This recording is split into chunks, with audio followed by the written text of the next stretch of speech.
Dulu selalu kena ejek, sekarang nak shopping handbag supaya tak kena ejek lagi. Yes, ini adalah pilihan yang terbaik korang. Ini adalah YSL Lulu. Lulu ni dekat kedai tak silap saya dekat 16,000, 17,000 tak silap saya lah. Mungkin saya ni tak sekolah. Tapi sekarang kita nak let go pada harga RM10,500 sahaja.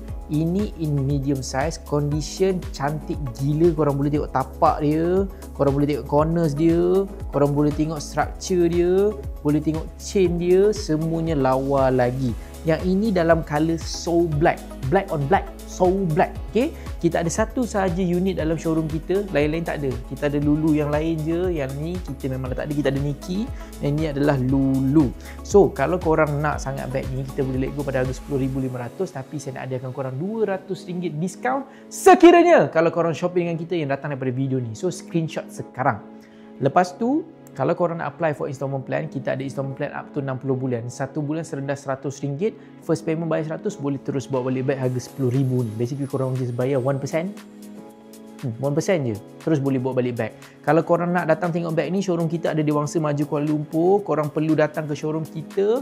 Kita buka daripada pukul 10 pagi ke 5 petang hari-hari, insya-Allah. So anda kata kalau korang nak bag ni disangat berbaloi, dalam ni lawa 1, 2, 3. Okay, lepas tu bag ni pula korang nak top handlekan dia macam ni. Okay, lepas tu korang boleh shoulderkan dia macam ni, tak kena dekat ketiak, insya-Allah. So bag tak masam.